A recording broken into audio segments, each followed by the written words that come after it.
The point of the rule is when two singular common nouns are used to describe a person, those two nouns are joined by an additive conjunction. The definite article precedes the first noun, but not the second. Then in all those cases, if all that holds, then both nouns refer to the same person. That's the important point right there. And they have to be talking about same person because they're talking about personal nouns that are only used of persons. Supposedly, the big wonderful payoff of this is, quote, the deity of Christ. The deity of Christ is an abstract phrase. What does that mean, the deity of Christ? I mean, it could mean 5 different things if you followed my work for very long. Okay, but what they mean by it is that Jesus is the same person as God. Are we talking about the triune God? Okay, then you've just said that the triune God is a person and that Jesus is the same person as that triune God. There are things like Sharp's rule that are true, and it does have to do with associating things together, and yes, not always by identity. But my point is, Sharp's rule is all completely about identity. I have a quote here from Wallace. Well, the very last sentence of that article, he says, consequently, in Titus 2:13 and 2 Peter 1:1, right, those are the two passages that these guys think prove the deity of Christ given this rule. In those passages, we are compelled to recognize that on a grammatical level, a heavy burden of proof rests with the one who wishes to deny that God and Savior refers to one person, Jesus Christ. He recognizes that it's saying that God and Jesus are the same person. Now, that is not clearly what a Trinitarian is supposed to say.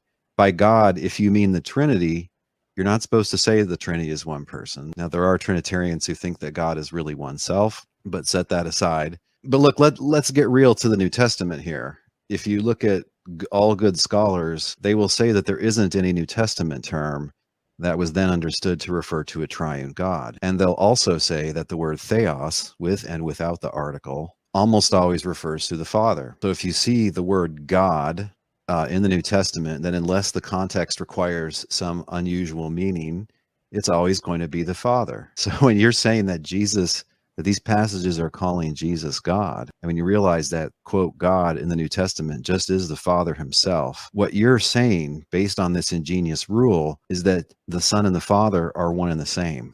And people like Wallace, they just seem oblivious to this point, right? They're so hooked on trying to come up with a formulation of Sharp's rule that can't be refuted. Almost all of them can. And we'll talk more about the backstory in a moment. But my point is this: the interpretation they're urging is saying that these are one and the same person, which is to say they're one and the same thing. If they're really one and the same thing, there can't be anything true of one that's not true of the other. One and the same thing can't differ from itself at a single time. Thing can't be and not be some way at one single time. If they're right that these texts prove the deity of Christ, they're collapsing together the Son and the Father, or equally bad, they're collapsing together the Son and the triune God, if that's how they want to take it. And if either one of those were true, then the two items said could not possibly differ in any way, because we're really just talking about one and the same thing. There's no possible situation in which they differ. Basic point of critical thinking: do God and Jesus, or the Father and the Son, do they differ in the New Testament? Do they differ like in the writings of Paul, for instance? Well, of course they do. God sent his only Son. Jesus did not send his only Son. Jesus died on a cross. The Father did not die on a cross, or the Trinity did not die on a cross. If you just have enough God-given common sense to realize, oh, I can't read this author as collapsing together these two as one and the same, because the two of them then would not be able to differ in any way. And clearly this same author thinks they differ in a whole bunch of ways. Okay, well then the author just can't here be collapsing together those two persons or those two beings either way. So once you realize that, Sharp's rule is just a complete waste of time. It's just wrong. And if it's a principle of Greek grammar, well, I guess Greek grammar has a problem with incoherence. Okay, but it's not a principle of Greek grammar. I wanted to point out, if you don't know Greek at all, you still know that in the Bible, in the New Testament, there are differences between the Father and the Son, or between God and the Son. If you know that Sharp's rule is giving you a false interpretation of these passages. Unless you just want to say Titus 2:13 and 2 Peter 1:1 are saying things that are false. If that's on the table, okay, I guess you could have that interpretation. People who think the New Testament is divinely inspired aren't going to go there. Shouldn't be bullied by the grammar boys, coming in with all these heavy arguments. No, in fact, they can cite positive instances of this phenomenon in question. And so I think we should talk about the rule supposedly and what it is and what it isn't. And really, in most respects, English is like Greek in this way. If I say I had an audience with the king and ruler of this domain, you probably understand me to be talking about one guy. If I say I had an audience with the king and queen, you're gonna probably think, oh, well, that was an audience with two, not with one, because the king and the queen can't be the same one. Whereas the king and the ruler of this domain, those could easily be the same one. It really depends on background knowledge in all cases. This is what's so goofy about Sharp's rule. They have moved heaven and earth, people like Dan Wallace and some previous scholars, to try to chisel out a principle of Greek grammar that has no exceptions and that will allow us to draw this deity of Christ conclusion from these two texts. And then they're like, see, I've given 5 or 6 conditions, and if that's right, then other than these two texts, there wouldn't be any counterexample to my principle that when it says the A and the B plus 5 other conditions, when it says the A and the B, then you have to think that the A just is the B, that they're one and the same. The whole time they've bracketed out 2 Peter 1:1 and Titus 2:13.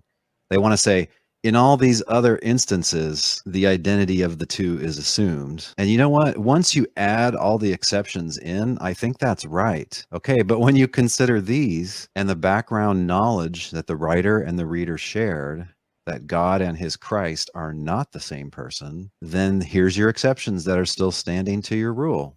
These two passages are the very exceptions that show the falsity of Sharp's rule. And we know that because we know that in the New Testament, God and Jesus are assumed to differ from one another in various ways. You have to distinguish a rule of thumb, which will have exceptions, from an ironclad, exceptionless, universal principle. Now, people like Wallace, they don't want just a crummy rule of thumb, where we could all agree about that. If it says the God and Father multiple times in the New Testament, we all agree that that's referring to the same person, right? And that's the same construction. He has to get it to be exceptionless. But what he does to get the principle to be exceptionless is he just arbitrarily throws in all these wacky clauses, right? Just purely to get around the counterexamples. Again, suppose somebody makes a sweeping universal claim, all white people are racist. You're talking to your friend who says this and you're like, well, what about, my grandma? She's not racist. And you're like, okay,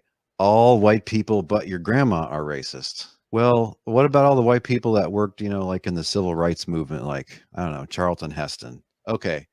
All white people but your grandma and people that worked in the civil rights. I'm saying the same thing. I'm just being more precise. All white people are racist except for the ones that marry black people and the ones who campaign for civil rights and Dale's grandma.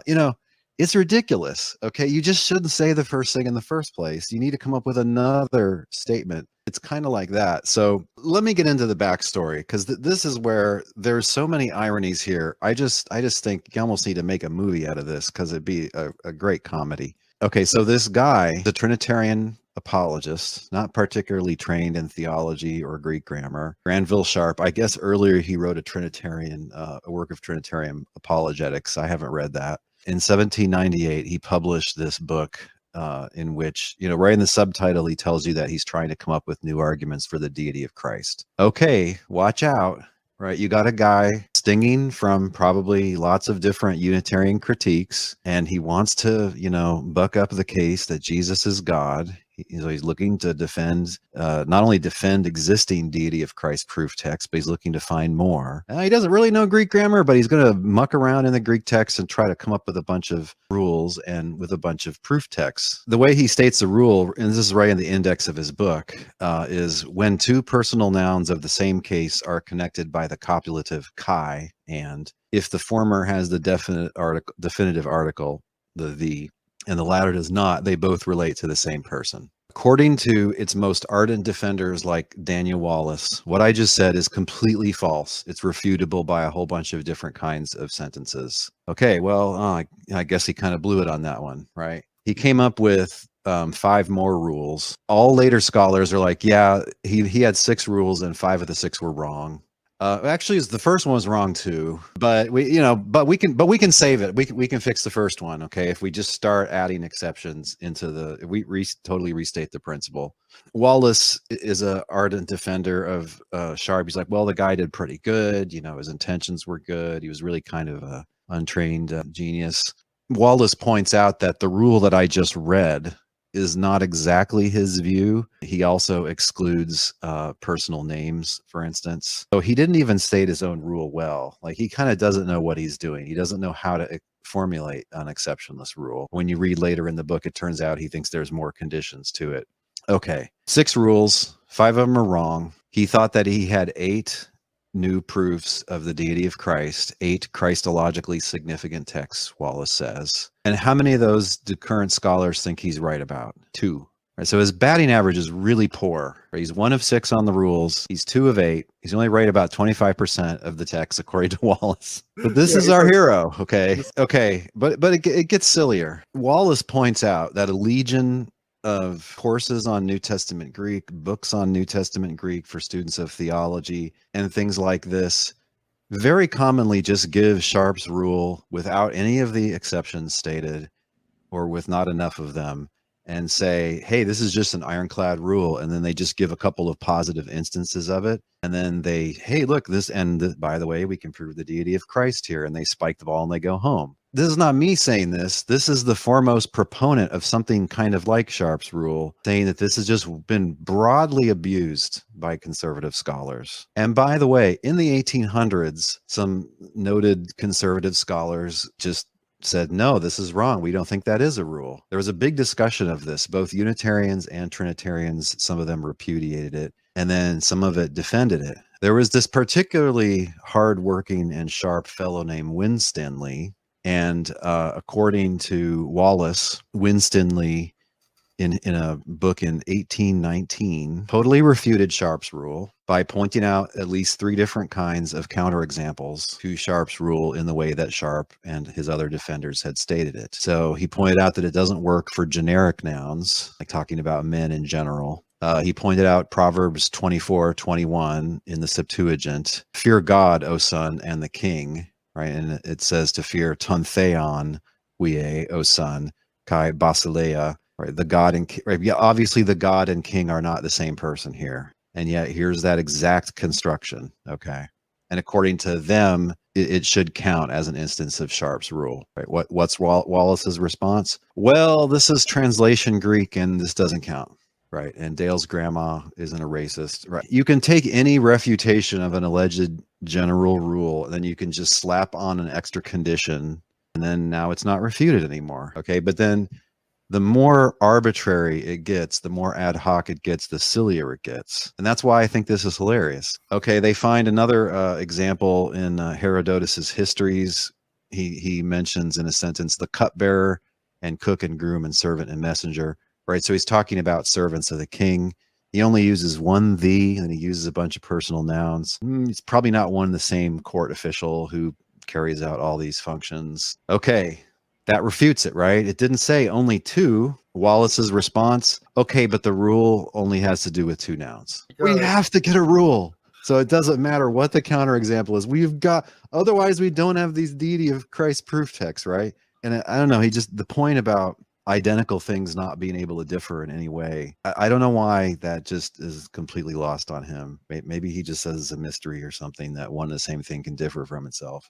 Wallace finds another counterexample that's not even found by this earlier guy, Winstanley. So Winstanley found three exceptions. Wallace finds another exception when they're counting things. And it's a sentence from a book of history by Strabo, who's talking about kings, and it mentions the 4th and the 7th. And the 4th and the 7th person in the lineage can't be the same guy.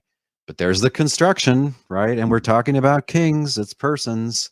So it meets all the conditions that have previously been stated for Sharp's rule. Wallace's solution is, well, it doesn't work for ordinal number nouns, the nouns for 1, 2, 3, 4. Okay, but there's more silliness. Okay, there's no end to the silliness here. Amateur apologist guy in 1798 comes up with heretofore unknown rule of Greek grammar, for instance, unknown to the translators of the King James Bible, and not mentioned in antiquity anywhere.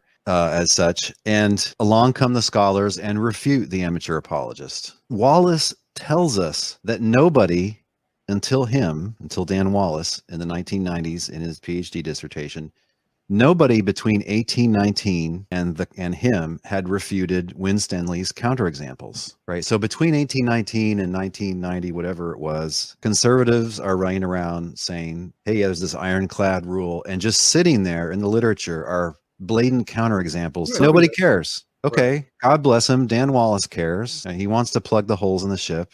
The water's up to his waist, but, he's going to plug the holes and bail as fast as he can. And so he comes up with a more complicated rule. Now, this is the point where the silliness about having a theological agenda basically comes into it. And he tells a story, Wallace does, about the historical rise and fall of Sharp's rule. When Sharp first came out, it was very controversial. It had defenders and detractors, even among conservative Trinitarians. All of the Unitarian scholars were very effectively refuting it, I think. But then something happens in the 1800s that causes most scholars of biblical studies to say, no, that's Sharp's rule. It's really not a rule. And what happens is this German scholar named George Benedict Wiener, or Weiner, I think it's Wiener, Winer. Wallace calls him the great New Testament grammarian of the 19th century. In some grammatical work, he mentioned that he wasn't buying this Sharp's rule thing regarding these two passages. And then what happened was everybody said, oh, this guy is such a great grammarian and he doesn't believe Sharp's rule. I guess there's some grammatical problem with Sharp's rule. And Wallace is like, hang on, even though this guy, yes, truly is a great scholar and a great grammarian, the reasons he gave did not have anything to do with Greek grammar. They only had to do with theology. He writes that Wiener gave an unsubstantiated opinion based on a theological pre-understanding. And so his sin, Wiener's sin, is thinking that in Titus 2:13, Paul is not going to be collapsing together Jesus and God because, Wiener says, of considerations from Paul's system of doctrine.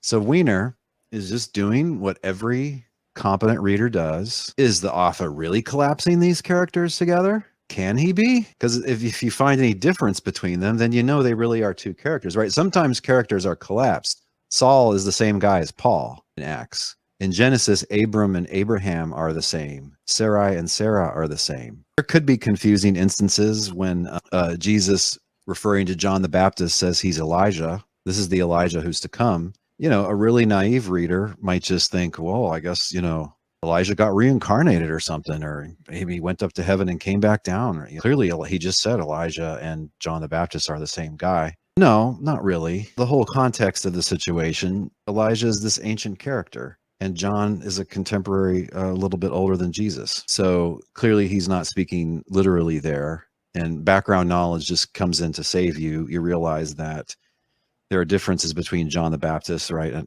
Elijah appears in the transfiguration scene. It doesn't say that that's John the Baptist. So apparently Elijah did that and John the Baptist didn't. There'd be other differences between them, right? Okay, but you can do that assuming that Titus is written by Paul, or even if you don't assume that, you could just look at the same book, whoever wrote it. Either way, does this author really think those are one and the same? Does he really collapse them together like we collapse together Mark Twain and Samuel Clemens? And the answer is no. There seem to be all kinds of differences between these two. And so you just can't read him that way. And for you to say, well, I got this principle of grammar that requires it, well, this refutes your principle of grammar. Otherwise, this author is just stupidly confused that he's thinking A and B differ from one another, and yet they're really just one and the same. Okay, so what Wiener is doing is just reading comprehension skills. But Wallace hits him really hard, saying, no, the guy's sympathetic to Unitarianism, and that's his problem. He just doesn't like the deity of Christ. So here he is, not going along with our rule just because he doesn't like the deity of Christ. He's prejudiced, basically. So Wallace is moving heaven and earth to try to come up with an unrefutable principle, which we haven't got to yet, because we got to keep lumping on these arbitrary exclusions, right, to get something that's not refutable. But even when he does, what he has is a principle that's refuted by these two texts, because we know these authors don't collapse Jesus and God. So the whole thing's very silly, and it's like the pot calling the kettle black. It's Wallace who has this theological pre-understanding that the deity of Christ is this all-important thing that must be defended against, the liberals of theology, I guess. And Trinitarians have said this many times. If you're going to argue for the deity of Christ, you just simply don't need these texts. I mean, you don't see the early authors using them. Now, you do see later authors using them because of all the confusion introduced by Nicene neologisms, this new confused and confusing language introduced in 325. And then you have people appealing to 2 Peter 1:1 and Titus 2:13. But if you look at early authors, I think they're not popular at all. They're hardly referred to at all. Looking through the indexes, trying to find any references to 2 Peter 1:1 and Titus 2:13, and came up with like one in an early author, which was Clement of Alexandria. But he wasn't pushing this interpretation that the ones referred to are the same person. In fact, he could never do that as a Logos theologian. He makes a big deal about the difference between the one true God and this lesser God, the Logos. Part of Sharp's problem was that he was pretty much sticking to New Testament Greek. And in fairness, in his day, there wasn't a lot of other ancient Greek that was widely available. He has, I assume, a critical text of Greek, a modern printed edition, and this is what he's doing all his work on. Okay, but New Testament Greek is not a language confined to the New Testament. It's called Koine Greek, Common Greek. It was used widely for, I guess, at least a couple centuries. To claim that something is a rule of grammar, you would have to go into all extant texts, or as many of them as you could go into. You can't just confine yourself to the New Testament. And when you do that, you find exceptions in, say, the early church fathers, where it looks like they'll refer to the Father and the Son using one article. Wait, you don't want to say they're collapsing the Father and the Son? Like, they wouldn't do that, right? Yeah, people like in his footnotes, Wallace has citations of Justin Martyr. Now, of all people, Justin Martyr is not the deity of Christ's poster boy, because he's very clear that the one true God is the Father. And he basically says that this one true God is too transcendent to ever appear on earth, to ever be incarnate. Oh, well, there's this Logos, this second God who's distinct in number from the first God. And yeah, he can appear on earth and so on. And there's no problem with that, right? Because he's just a lesser being. So a guy like that is definitely not saying that they're the same person. They're not equating them really in any way other than to just associate them together. And, that's kind of the general point. Now, I want to get to Wallace's rule, which I don't really think we should call it Sharp's rule anymore.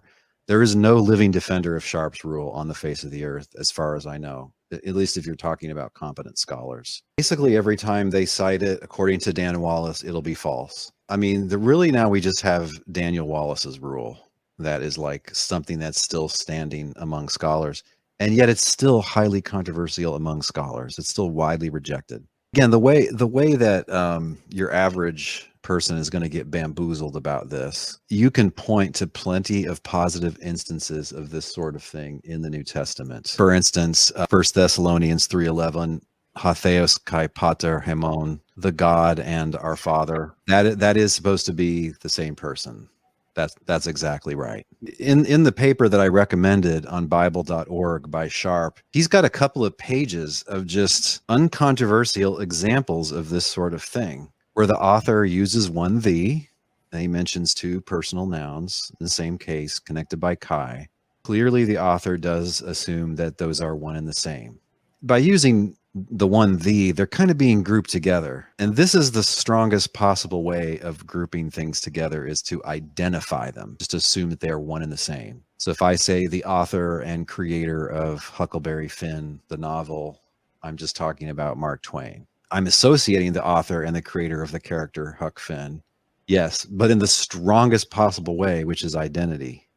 They're really just one and the same. It's not just two things that, have a common purpose, they're similar, they work together or something. We just could associate the one with the other. No, we're really just talking about one thing. That's the strongest kind of association. And by the way, Wallace is very clear that it's identity that he's talking about without using the same words. I'm not just talking about any kind of association. I'm not just talking about similarity. Like, I really am talking about identity, where the first term and the second term refer to one and the same individual. In fact, one and the same person. This is a Greek construction that's common, and that is commonly how it's used. And yet, there are counterexamples to it. just like there are in English. If I say the king and queen, I didn't say the king and the queen, just the king and queen. I'm associating them, but surely I'm not assuming the identity, right? One person can't be the king and the queen. It's just nonsense. Well, yeah.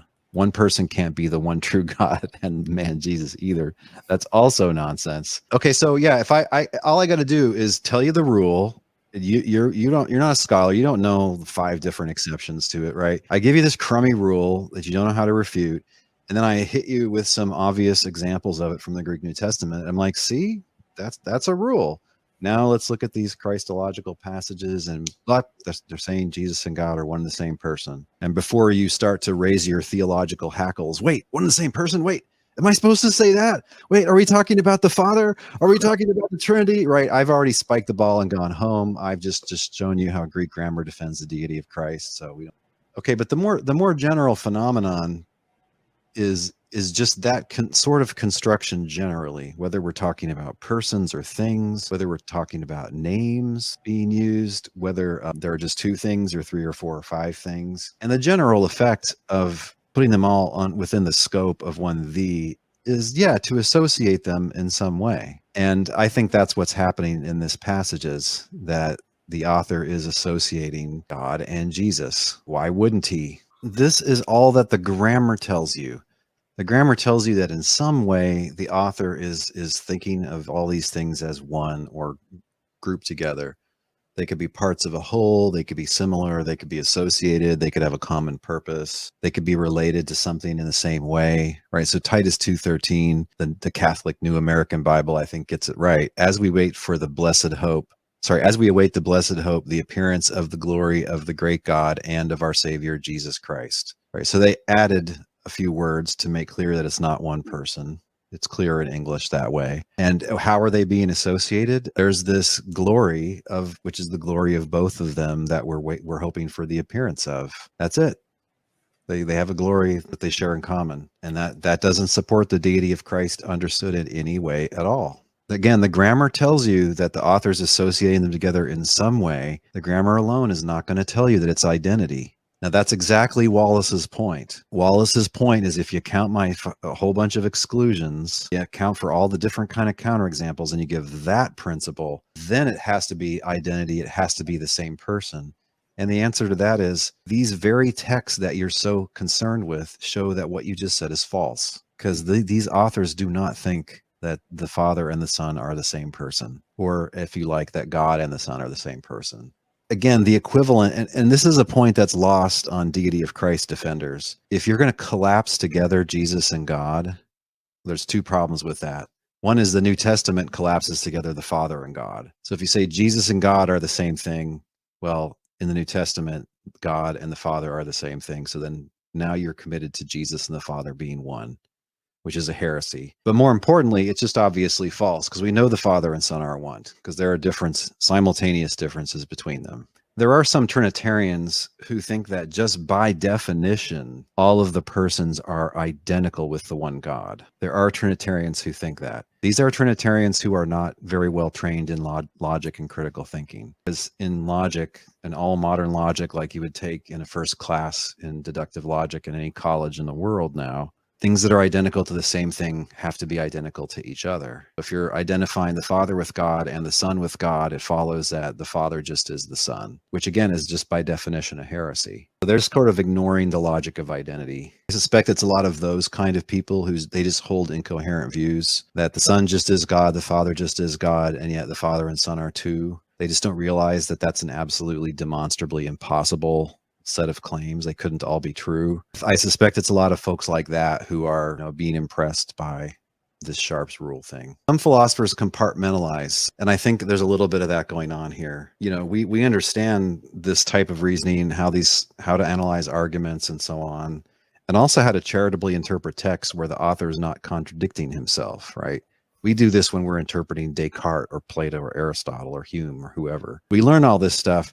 But then some Christian philosophers, they just have this apologetics background. They never really connect the 2. They have this vague notion that the Bible teaches the deity of Christ, or it teaches there's 3 persons who are God, but there's one God, so somehow you get the Trinity there. And they really just have not looked into it. And they're aware that it's tricky, and they want to just say, well, I'm just a little old philosopher. I don't know. I'm going to let the specialists handle that. Don't let the specialists handle it. They don't always handle it well. Good arguments are good arguments. It doesn't matter whether they come from a specialist or not, right? That truth is the concern. More Christian philosophers, frankly, need to get into the game and actually put on their thinking caps about Jesus and God and what the Bible does and doesn't say. It's very rare to meet any that has.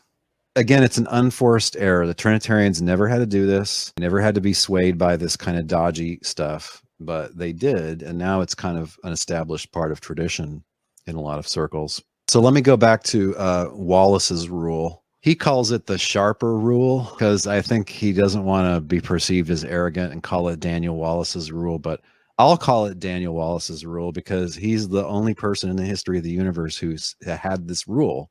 It's his, okay? This is toward the end of his article. Here's his actual words.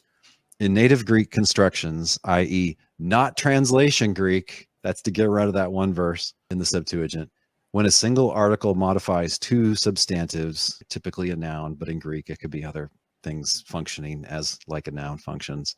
When a single article modifies two substantives connected by chi, so thus article, substantive, chi, substantive, when both substantives are, one, singular, both grammatically and semantically, the and semantically is to get rid of generic nouns that are singular but refer to many things. Really, that's more than one extra condition. He says three conditions, but there's like four of them. The two have to be personal, and they have to be common nouns, and they can't be proper names or ordinals. Then in all those cases, they have the same referent. And I can't help but notice that he really has undercounted the exceptions there. He makes it look like there are three conditions, which isn't too outrageous, but it's actually a whole bunch more. It has to be singular. It can't be abstract. Can't be personal. It has to be a common noun, but not proper name or ordinal. There's really like 5 or 6 conditions in there. And he ends on this triumphant note. This rule, as stated, covers all the so-called exceptions. According to him, the foremost defender of anything like Sharp's rule, this is the only true one. All the other ones that have been discussed, they're all false. Almost any time you encounter this in a course on Greek grammar, they don't put enough conditions in, and according to Daniel Wallace, what they're saying is false. Sharp didn't say this. Sharp's defenders didn't quite say this. They all had those Winstanley 1819 counterexamples just sitting on the table that nobody wanted to deal with. Thank the Lord, in these latter days, Daniel Wallace has finally discovered Daniel Wallace's rule, and that's it. He says, this rule, as stated, covers all the so-called exceptions. I don't know what so-called exceptions. They are exceptions. They're exceptions to a more general principle. Further, even the exceptions do not impact the Christologically significant passage in the New Testament. For the semantic situation of Titus 2:13 and 2 Peter 1:1 is outside the scope of Winstanley's counter illustrations. That's all really neat. Decades of scholarly work packed into that new formulation, which is Daniel Wallace's rule. And also, it completely ignores that these authors can't possibly be collapsing together, God and Jesus, into the same person, because they seem to assume that they're distinct. How do they do that? Well, they refer to this one and to that one, which would be weirdly redundant. Like my favorite author is Mark Twain. Oh, and Samuel Clemens is really good too. Since I know they're one and the same, I just wouldn't say something like that. We also know that they assume them to be two because of differences between them, simultaneous differences between them, which you can find those if you look in the books. But just generally all over the New Testament, there's differences, right? Jesus prays to God. God doesn't pray to Jesus. Jesus dies. God doesn't die. God sent his son. Jesus didn't send his son. So on and so on. Right? Jesus is worship to the glory of God. God's not worship to the glory of somebody above him. There's lots of differences. Once you realize that, you'll see, well, whatever kind of Trinity theory is going to be correct, maybe there is one that's correct. Making the point that I just made doesn't presuppose Unitarianism at all, because there are Trinity theories that respect what I'm saying completely and that do not collapse any of the persons with each other or to get any of them with God. There are Trinity theories like that. The stuff about the logic of identity, just this concept of numerical sameness and how it forces that the things which are numerically the same, well, they're not really things, it's just thing. And so it can't ever differ in any way, these quote things. None of that is Unitarian stuff. That is just basic critical thinking based on a kind of logic that deals with numerical sameness. It's been around for 100 years now, more than 100 years. the brilliant Unitarian scholar Andrews Norton, who was from Harvard, and he points out that a lot of the exceptions that defenders of Sharp's rule build in, those exceptions exist because of circumstances where you realize that the things have to be different. If you've got two different proper names, can't be saying that, Jim is Phil or whatever, or Sally is Bob with the one "the" attached to them. Clearly, they're just being associated. They're not being collapsed together because everybody knows Sally and Bob aren't the same person. But his point is that if you look at the different kinds of exceptions, there's this underlying concern to just not be confusing. The general construction is to use one "the" and then A and B when you're assuming that A and B are one and the same. Yeah, that's a general kind of phenomenon in Greek, but it just doesn't always hold. And these passages are ones in which it doesn't hold. And when you let in all of the types of sentences that have been arbitrarily excluded by all these extra clauses that we threw in, trying to desperately save our rule, there's lots of different kinds of exceptions. And so in general, if you're referring to one thing in two ways, generally that's how you'll do it. But in Greek and in English, and I had an example of this in Revelation 1:19 or something, Christ says he's the first and the last. And it uses two "these," like I just said, I am the first and the last. So here you've got two "these," but everybody realizes in context it's one person being considered, just Christ. And so normally you would use two "these" when you're distinguishing two different things, but here you don't. And the reason why is just simply because of the context. And you can do this in English as well. So I gave the example before. I had an audience with the king and ruler of this domain, and that's clearly one guy. But I could just as well have said I had an audience with the king and the ruler of this domain. Still one guy, two "these," right? So the background assumptions really are more important than how many "these" are used. That's why the language can be flexible. And I think it might be less common in Greek, that second kind of phenomenon, but it does exist where you've clearly got one thing and you're using two "these."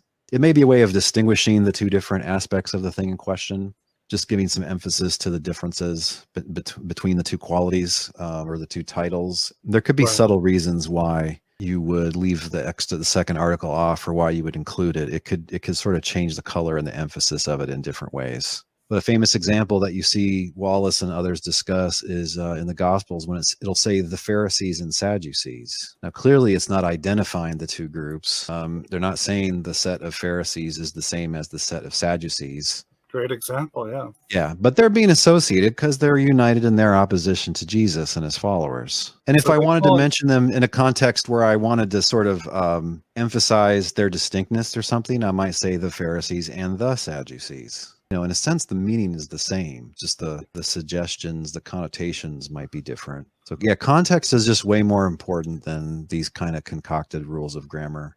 But again, maybe you're an ordinary person. You're just a Christian. You just read the Bible in translation. You know what a definite article is. What? I've never heard of that. You don't need anyone to help you to see that these are two characters, not the same character, God and Jesus. In 2 Peter and in Titus and really in any New Testament book. You just have that point in your hand.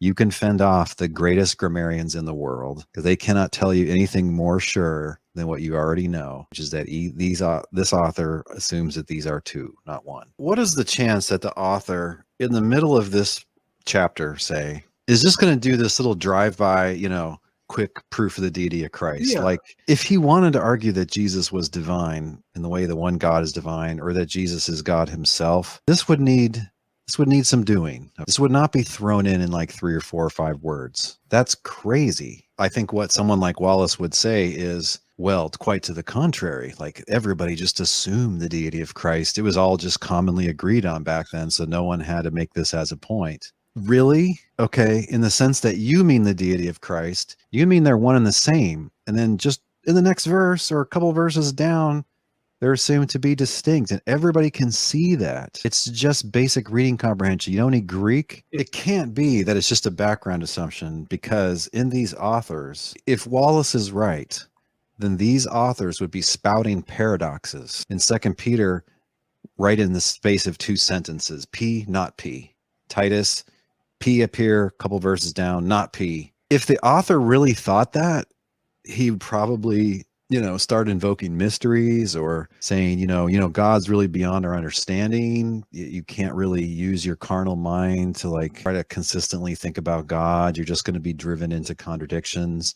Like we know what the mystery mongers say, okay? And you just don't have any of these embarrassments in these texts. And so no, it's not any kind of presumed thing. If it was a widely presumed thing, the deity of Christ, then whenever Christ is spoken of in a way that seems that he's obviously someone else, or that he's just less than fully divine, one of those two, then you'd have them scrambling to, hey, but be careful. We're not saying that he's not God, right? So he dies. God can't die. He's just serving faithfully his and our God, like say in Philippians 2, and then he dies. Paul's not like, but don't think he's not God just because he died, or don't think he's not God just because he serves God. Don't think he's not God just because he's worshiped to the glory of God, right? There's none of that. If that was the assumption, then there would be some sense of embarrassment and concern that they want to make sure that you don't draw the wrong inference, right? Just because here he seems limited and he seems like somebody other than God, still, no, he's God himself also. Why? Because it's a mystery, that's why. Or some solution, two natures. It doesn't matter, any kind of solution. But it's the lack of concern that's the dead giveaway. We just say he doesn't know the day or the hour, and only God does, but he's God, so really he knows it in his divine nature or something like that. Like it just doesn't happen. He's ignorant as human, but not ignorant as divine. Right? They don't even say it's a mystery. Right? Mystery in the New Testament never is used as a cover-up for incoherent speculations about God and Jesus. A mystery in the New Testament is something which was formerly hidden that has now been revealed and that we now all know. It's by definition not a contradiction, because that wouldn't be true. It's not even an apparent contradiction. It's just something that was hidden before, like that Christ would unite the Jews and Gentiles into one people by his own work. That's a mystery in the New Testament. So, but my point is, if they really thought that Jesus was fully divine, or equally, they thought that Jesus was just one and the same with God himself, there can't be any difference between them, the New Testament would then be saddled heavily, it'd be loaded down with apparent problems. So they'd have to do something. Mystery appeals, break out the old two natures stuff, other kinds of obfuscation. Somebody's still God, submits to God. Like, it doesn't make any sense. The point is, they'd have to have some solution. Doesn't matter, any kind. And the fact that they don't have that is really, that's kind of our ace in the hole. You have to be careful with these negative arguments. Some people think that it's always fallacious to argue from a negative fact to anything. That's not right. So let me give you a good argument that has a negative premise in it. If there was an elephant standing behind me right now, you would see an elephant standing behind me right now. But you don't see an elephant standing behind me right now. Therefore, there isn't an elephant standing behind me right now. There's nothing wrong with that argument. It's a great argument. It should convince everybody. Some Christian philosophers have very sophisticated discussions of this concerning the problem of evil, and they call these no-see-em arguments. You no see them, so they ain't there, is the idea. Now, it's easy to give fallacious arguments, like if I say, hey, I haven't washed my hands in 4 days. I don't see any germs on my hands, so therefore there are no germs on my hands, right? Do you see any? That's a bad argument, because it's not true that if there were germs, then I would see them on my hands. So we have to be careful giving arguments that have a negative premise about what you don't observe, about what isn't there. The good ones are going to be such that you would see it if it was there. Remember, there's really two completely different claims we're considering, and they're very different, I think. The suggestion that Jesus is fully divine, like he's divine in the way that the one God is divine. Then you'd have to have all the divine attributes. That one is less trouble for the New Testament authors because there are very few passages that even sound like Jesus has any of the divine attributes. There's a few, there's some place where, I think it's in John, the disciples say, you know all things. Okay, so he's omniscient. No, that's an ancient idiom, just for that he's really knowledgeable. So there are a few low pieces of low-hanging fruit, but really there's very, very little. Like, you just don't get any clear text where Christ is eternal, where he exists necessarily, where he's uncreated, where he's all-knowing, all-powerful, perfectly good, incapable of being tempted. Like, you have to strive really hard to even find a small handful of these texts. Okay. What if, though, we switch to the deity of Christ the way that Dr. Daniel Wallace and a legion of apologists understand it, which is that they're just one and the same? You think there's two, but really there's just one there. Okay. If that's what the deity of Christ is, the New Testament is just stuffed to the gills with counter evidence. Every time Jesus is talking to God and God's talking back, they're not the same guy, right? This is my beloved son in whom I'm well pleased. God said that, but looks like Jesus at the very same time was not saying that. They're not one. One dies, the other doesn't. One sends, the other doesn't send himself. And on and on and on. So if that's what you think the deity of Christ is, and many of our confused friends do think that, then in that case, the New Testament would be problematic almost on every page. Because they're just like anybody that reads the synoptics, Jesus and God are just two characters. End of story. John, maybe less clear, because there's some texts that sound like pre-existence. There's some famous passages where they think he's being called God and so on. The most misunderstood gospel by far. But anyway, just every single kind of New Testament book is constantly distinguishing between Jesus and God. If they thought Jesus and God were really one and the same, they would be losing their ever-loving minds about this. You would see what you see in today's Calvinists, many of whom are hardcore Mysterians, and many of whom hold that the Trinity is an apparently self-contradictory doctrine, right? They hold exactly that view I was describing before. The Son just is God. The Father just is God. Oh, but it's false that the Father just is the Son. Well, you can't say those three things. They couldn't be true. Out come the mystery. You have a carnal mind. You can't understand God, blah, blah, blah. Rip all these passages out of context. You don't know my ways, says the Lord. You'd see all this heavy huffing and puffing, kicking up a cloud of dust, smoke bombs, smoke and mirror. You'd see them pulling out all the stops, right? If they really thought Jesus was God. And yet here we have just two characters in the narrative, like interacting with one another, like a king and a servant, basically. In that case, the total lack of, but don't think they're distinct. Don't think they're two, because they're really one and the same. The total lack there is really devastating, I think. It's not quite as devastating in the case of just qualitative claim that Christ is fully divine. Pretty damning, but it's about as strong a negative argument as you could come up. It's just about as strong as my "there's no elephant behind me" argument that I just gave. Just because they're confused about the New Testament doesn't mean that you have to be.